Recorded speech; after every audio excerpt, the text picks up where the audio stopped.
bonjour à vous. C'est donc un beau dimanche, c'est dans quelques minutes, ou alors peut-être si nous écoutons en différé, nous avons eu la messe avec ce bel évangile des disciples d'Emmaüs qui retrouvent la paix en redécouvrant la charité, l'amour de notre Seigneur, la joie d'être avec lui. Nous prions déjà pour rentrer dans cette méditation. Au nom du Père et du Fils et du Saint-Esprit. Amen. Viens, Esprit Saint, remplis le cœur de tes fidèles et allume en eux le feu de ton amour.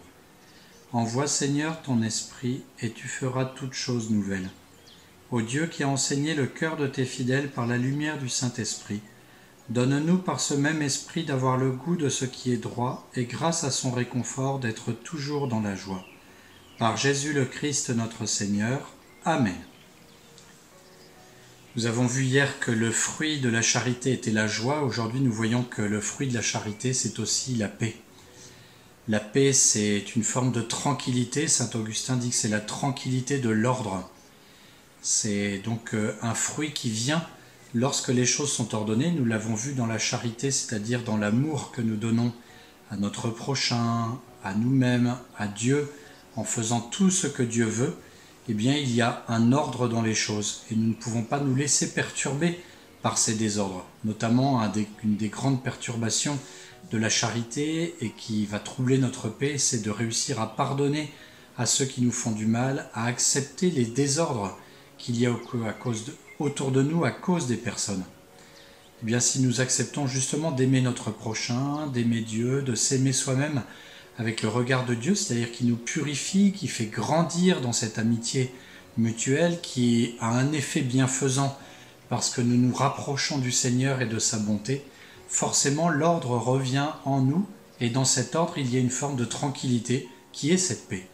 Pas la tranquillité qui est de faire ce qu'on veut et de ne plus avoir de problème, c'est-à-dire de se débarrasser du travail, de se débarrasser d'une personne, de se venger par des mots méchants qui font que nous avons comme une forme de soulagement et de tranquillité, mais ce n'est pas la tranquillité de l'ordre, et du coup elle ne durera pas, et donc elle n'est pas la paix, parce que la personne que nous avons insultée va revenir, parce que nous la représenterons à nouveau, parce que cela rejaillira en nous, et il n'y aura pas d'ordre et donc pas de tranquillité, parce qu'il n'y avait pas de charité.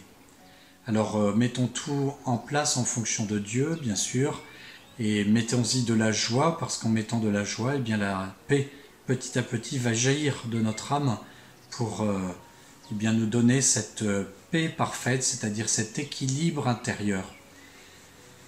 Pour ce dimanche, ce que je vous propose, eh bien, c'est justement d'offrir au Seigneur les contrariétés que vous avez pu avoir, de lui présenter les petites rancunes, les petites déceptions que vous avez, les tristesses, pour qu'en les abandonnant dans son cœur, vous soyez libérés de cela et que vous ayez un regard neuf sur les personnes et vous sentirez une grande paix et donc forcément une joie qui va rejaillir encore en vous.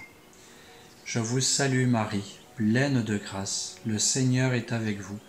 Vous êtes bénie entre toutes les femmes et Jésus, le fruit de vos entrailles, est béni. Sainte Marie, Mère de Dieu, priez pour nous pauvres pécheurs, maintenant et à l'heure de notre mort. Amen. Bonne Domini, bon dimanche, à très bientôt, à lundi.